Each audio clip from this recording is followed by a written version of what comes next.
Tá gravando, né? Tá aparecendo aí pra vocês? Tá gravando?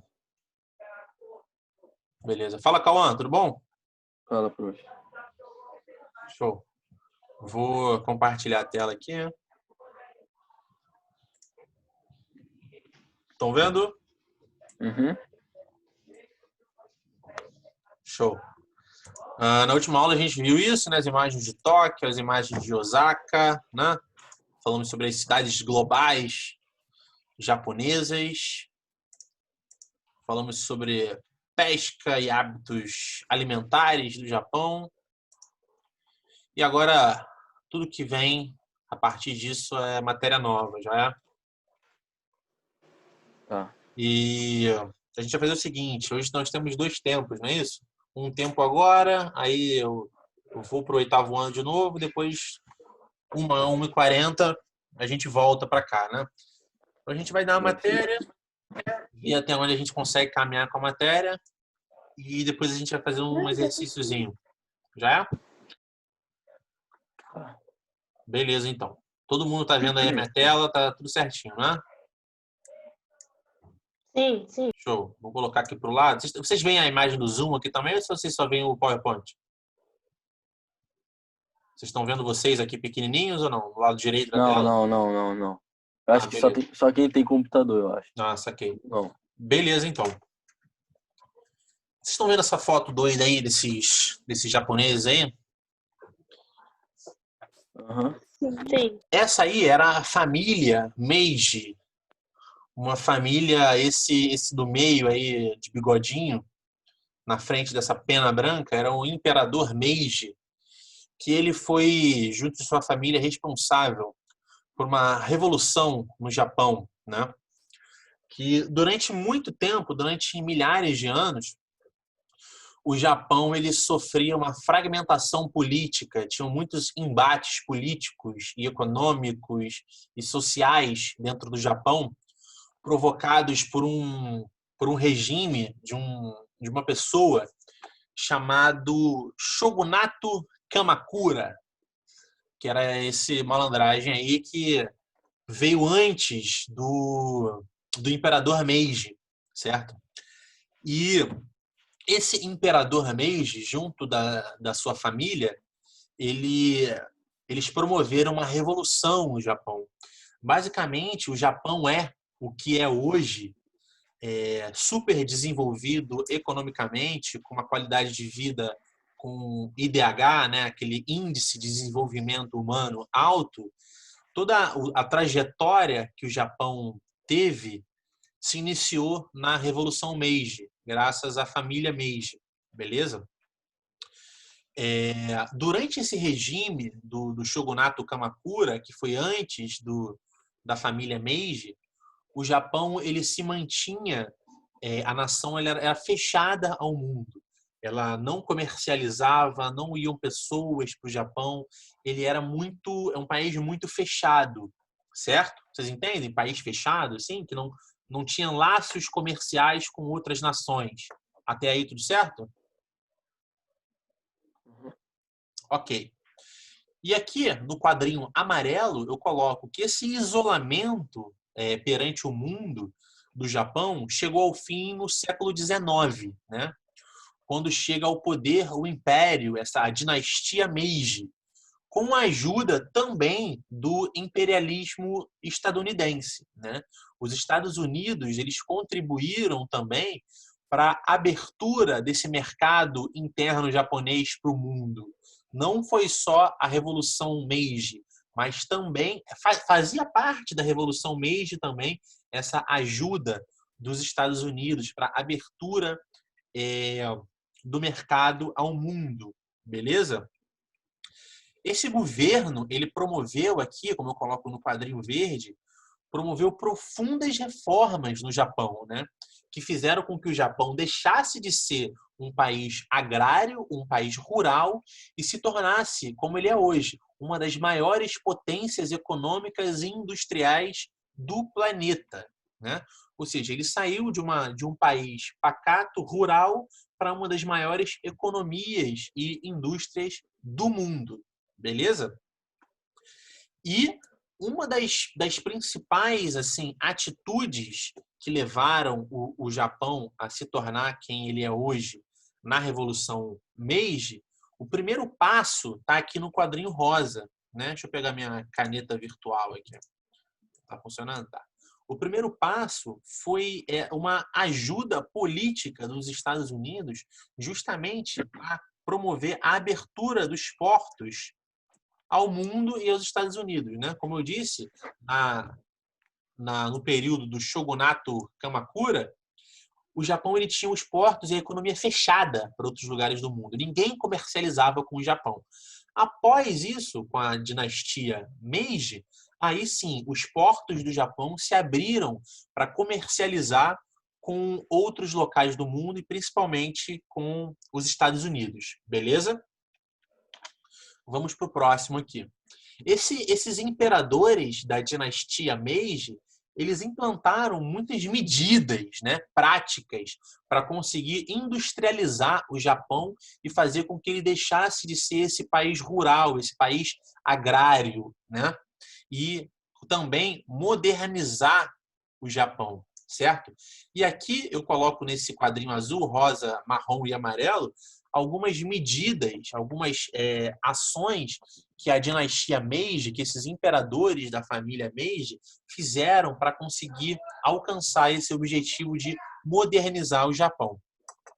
A primeira medida adotada aqui no quadrinho azul, de número 1, foi a construção de uma rede de infraestrutura no Japão, né? Como a construção de estradas, construção de ferrovias, construção de portos. Porque, olha só, já pensou se a gente tem simplesmente indústrias? Vamos pensar aqui no Brasil. Se a gente tem indústrias lá no centro-oeste, lá no norte do Brasil, só que eu não tenho estradas, não tenho ferrovias para fazer com que os produtos produzidos nessas áreas cheguem até as cidades, vai dar certo só construir indústria? Não dá certo. A gente tem que construir infraestrutura para essas indústrias consigam escoar os seus produtos, né? E muito sabiamente, de maneira muito inteligente, o Japão começou criando essa infraestrutura, né? Que era a construção de estradas, ferrovias, portos, beleza? Professor, Após isso, oi. a Cristina pediu para avisar que a bateria do computador dela acabou. Beleza. Ok. Após isso, dessa construção dessa infraestrutura de ferrovias, estradas, portos e etc., foi o investimento pesado na construção de indústrias mesmo, né? Primeiro, eles construíram a infraestrutura para receber as indústrias e depois eles construíram as indústrias, beleza? E, obviamente, como não podia deixar de ocorrer, é impossível você modernizar um país, você criar prosperidade num país, se você não investe em áreas fundamentais e estruturadoras, como o quê? Saúde e educação.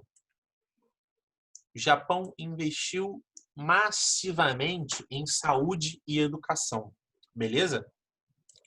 E aqui na 4, não menos importante que as outras, foi adotada uma religião no Japão. Eu não sei nem se dá para ser classificada como religião propriamente dita ou uma ideologia. Eu tenho que pesquisar isso um pouco melhor. Na próxima aula eu digo isso com mais convicção a vocês. Se era de fato uma religião ou se era uma ideologia de vida chamada Shintoísmo, que essa religião barra ideologia, ela pregava uma extrema disciplina às pessoas e uma obediência a esse imperador superior, certo? E essa disciplina que as pessoas tinham influenciava muito na prosperidade, na criação de indústrias, porque as pessoas eram muito disciplinadas para o trabalho, para a educação, para o estudo, certo? Isso contribuiu muito para o desenvolvimento do Japão. Beleza? E aqui também existiu o que a gente chama dos zaibatsus, né? Que esses zaibatsus nada mais eram do que grupos de famílias muito ricas que perceberam o que a gente chama de bons ventos, né, econômicos, esse momento, esse período de muita prosperidade econômica no Japão e passaram a investir muito dinheiro nessas indústrias, certo? E a partir disso, eles foram considerados aí os embriões, né? O feto dessas primeiras indústrias privadas japonesas, que hoje em dia elas se tornaram um dos maiores aí conglomerados, maiores conjuntos de empresas, de indústrias de todo o mundo, né? Começou aqui com as famílias chamadas zaibatsus, né? Esses grupos de famílias que investiam nas indústrias e nas empresas no período da dinastia Meiji, ok? Passando aqui para o próximo, né? E já caminhando um pouco do tempo histórico, né? Saindo lá da dinastia Meiji e vindo por um milagre econômico japonês, né? No final da Segunda Guerra Mundial. O Japão, na Segunda Guerra Mundial, ele teve o seu território praticamente todo destruído, né? Tem até os clássicos, a clássica história do bombardeio de Hiroshima e Nagasaki. Vocês conhecem isso? Já ouviram falar? Do bombardeio na Segunda Guerra Mundial de Hiroshima e Nagasaki, que os Estados Unidos bombardeou o Japão. Já ouviram isso? Não. Acho que sim, acho que sim. Sim, na Segunda Guerra Mundial, duas cidades japonesas, duas das principais cidades japonesas, né, Hiroshima e a outra chamada Nagasaki, elas foram completamente destruídas por bombardeios, certo? E também o Japão ele perdeu muito território, muitas áreas que eram do Japão foram perdidas para outras nações durante a guerra, foram invadidas por outras nações durante a guerra, certo? Mas é curioso, né? Porque a gente vê que, apesar disso, apesar dele ter sido destruído, apesar dele ter sido bombardeado e perdido território, hoje ele tem uma das maiores economias do planeta, né? O Japão, hoje em dia, ele tem um dos maiores polos industriais e empresariais do mundo, né? E como... Deixa eu só apagar isso aqui. Apagar, ok. E essa retomada... Cadê? Aqui minha caneta. E essa retomada rumo ao desenvolvimento, né? Saindo aí dessa Segunda Guerra Mundial completamente destruída e partindo hoje em dia para o que a gente sabe como é o Japão, que é uma potência mundial, como que ocorreu isso, né? Como que eles saíram de uma destruição completa a se tornar uma potência como é hoje? Aí tem alguns pontos aqui que ajudam a explicar esse desenvolvimento do Japão. Um dos pontos está aqui nesse quadrinho amarelo aqui, vou botar de número 1. Eu coloco a chegada da Guerra Fria ao Oriente. A Guerra Fria, basicamente, tem esse nome de Guerra Fria porque não tinham conflitos propriamente ditos. Não era um país bombardeando o outro. De uma maneira geral, a Guerra Fria ela se deu com os Estados Unidos de um lado e a Rússia do outro, né? Uma potência econômica capitalista e uma potência econômica socialista.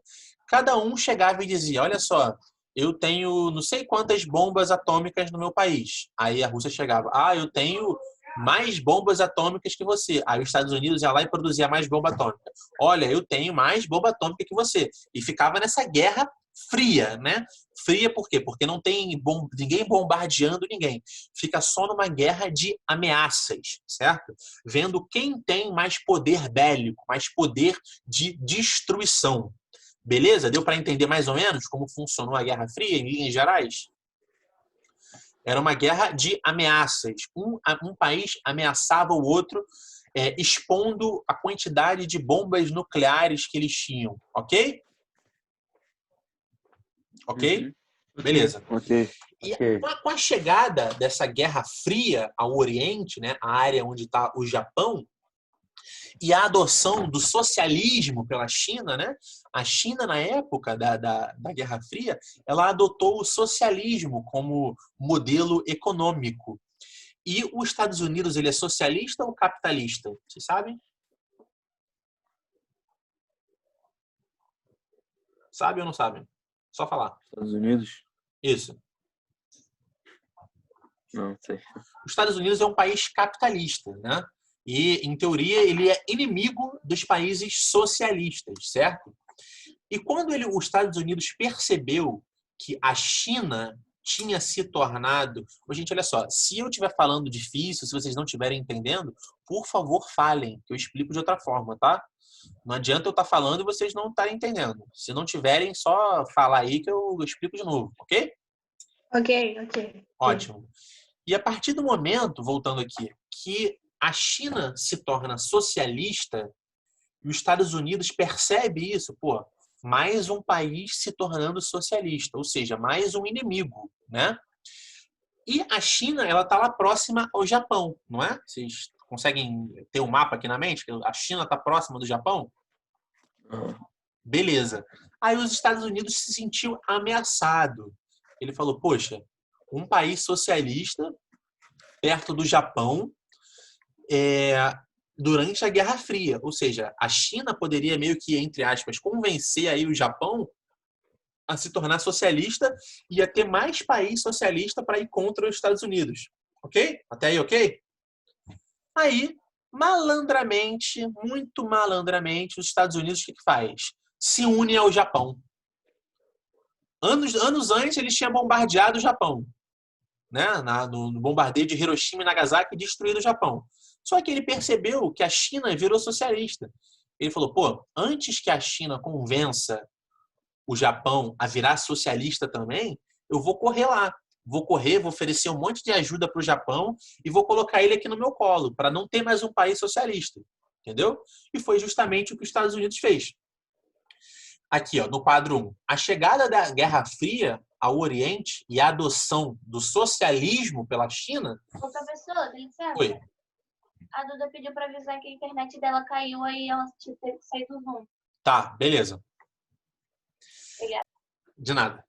A adoção do socialismo pela China fez com que os Estados Unidos investissem pesadamente no Japão. Justamente por isso, ele se sentiu ameaçado, né, pela China, uma grande potência socialista, está ali próxima do Japão, e falou, antes que eles mandem um papinho lá na orelha do Japão, deixa que eu mando um papinho na orelha do Japão. Sacou? Aí ele chegou para trocar uma ideia com o Japão antes da China. E teve muito sucesso nessa trocação de ideia, né? E conseguiu fazer com que o Japão se tornasse uma grande potência capitalista. Beleza? Aí aqui no quadrinho 2.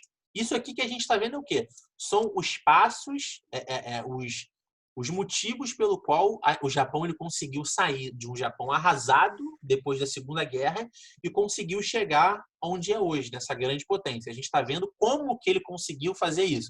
Sair de um país bombardeado a chegar numa grande potência, né?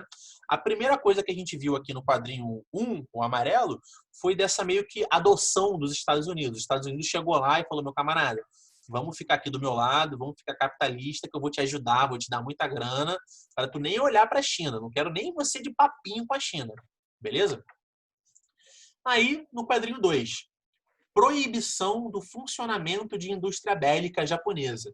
Os Estados Unidos chegou, olha só, você não pode produzir armas, você não pode ter suas indústrias voltadas para produzir arma.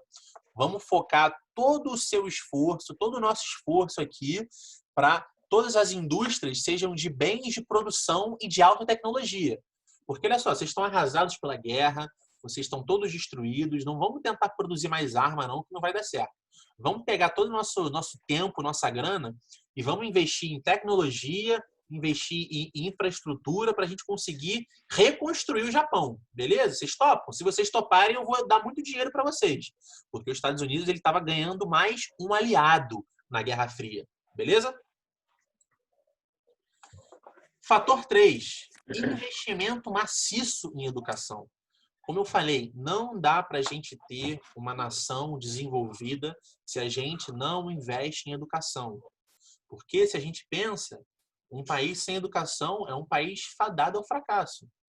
Porque as pessoas que vão trabalhar nas fábricas, nas empresas, elas precisam de mão de obra qualificada, elas precisam de conhecimento. E só se tem conhecimento através de quê? Educação. Beleza? Outro fator muito importante para ajudar o Japão a se reerguer depois da guerra foi que a pré-existência já de tecnologia fabril, de fábricas, que eram heranças da era Meiji. Lembra que eu falei que na era Meiji, na dinastia Meiji, desse carinha aqui, ele investiu muito na construção de infraestrutura, investiu muito na construção de fábrica. Lembra disso? Então, depois da guerra, foi mais fácil de você reconstruir, porque já tinha uma infraestrutura de fábricas, de estradas criadas na era Meiji. Ok? Beleza? Beleza. Ótimo. Beleza. E Aqui, no quadrinho 5, que contribuiu também, era uma existência de mão de obra barata, tinha muita mão de obra barata, né? Ela era abundante e era qualificada, né? Porque, ao mesmo tempo, eles estavam investindo em educação, estavam qualificando essa mão de obra. E isso facilitava para que você tivesse trabalhadores qualificados para essas indústrias, para essas empresas, para essas fábricas. Ok? E aqui, por último, só que não menos importante, toda aquela tradição de disciplina do povo japonês que foi derivada daquela religião / ideologia, que eu não sei o certo, do shintoísmo, beleza? De você ter uma cultura de muita disciplina, muito estudo, de você obedecer ordens desse rei, desse imperador. Isso fez com que o Japão tivesse um pensamento coletivo muito grande, né? A população se uniu, teve um pensamento coletivo de união para reconstruir a nação nesse pós-guerra, porque eles perceberam que o país estava arrasado e eles não conseguiriam uma reconstrução se o povo não tivesse unido em prol de conseguir reerguer o país, ok? Aí eu coloco aqui, ó, nesse texto aqui, olha. No período imediatamente após a guerra, a nação japonesa estabeleceu para si um pacto de reconstrução, né? Previa-se que em um século o Japão retomaria ao grupo dos países desenvolvidos. Ou seja, com 100 anos, o Japão ia sair de um país completamente arrasado pela guerra, bombardeado, para voltar a ser um dos países mais desenvolvidos socialmente e economicamente do mundo. Beleza? E toda a população assumiu esses sacrifícios, né, de reconstrução e esses desafios a serem enfrentados nessas décadas seguintes da Segunda Guerra Mundial. Alguma dúvida até aqui? Não. Tá tranquilo de entender? Estou falando de uma maneira clara? Tá tudo fluindo? Tá de Ótimo, boa. ótimo. Beleza. Só que tem um probleminha, né? Que se a gente pensar nas últimas aulas, vai ficar fácil da gente entender. Vocês lembram que o Japão ele é um país muito pequenininho, que eu falo que ele é um arquipélago, né? Ele é um conjunto de ilhas, né? No meio lá das placas tectônicas. Lembram disso? Por isso que tem muito vulcão, por isso que tem muito terremoto, tsunami. Lembram disso? E por ele ser um país muito pequeno, sim, ele tem poucos recursos naturais. Tem pouco petróleo, tem pouco metal, tem pouco recurso mineral. Beleza? E não adianta a gente investir pesadamente na indústria se a gente não vai ter matéria-prima para ser utilizada nessa indústria. Certo? Concordam comigo? Ou discordam?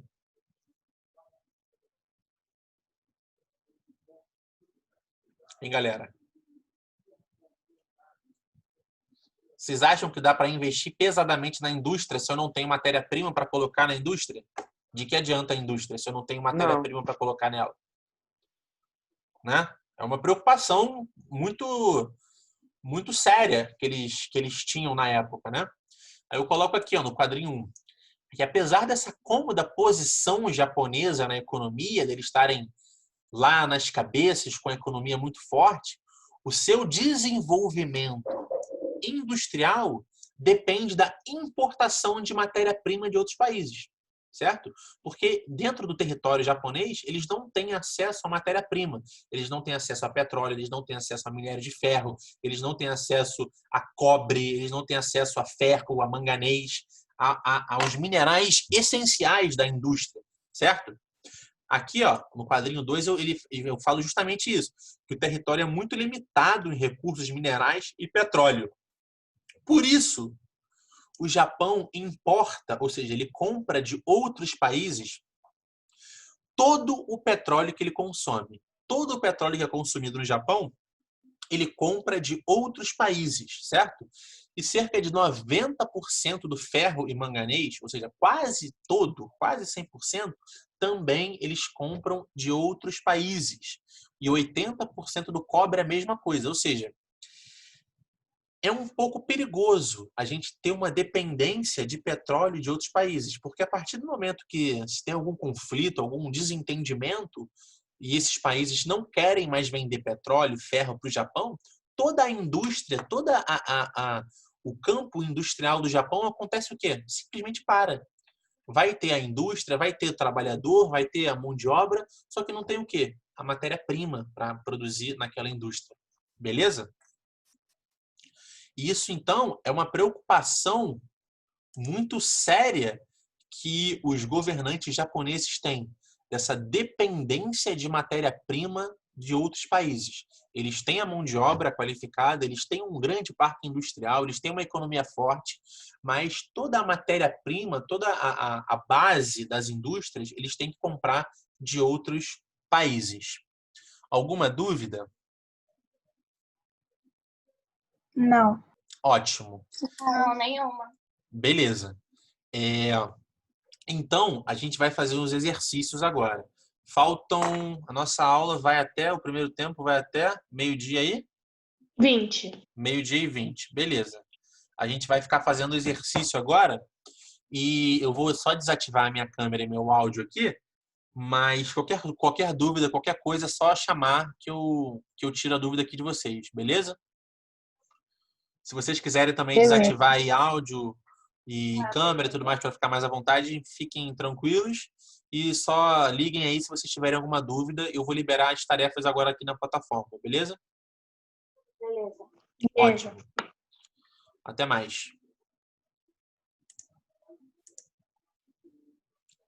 Cadê?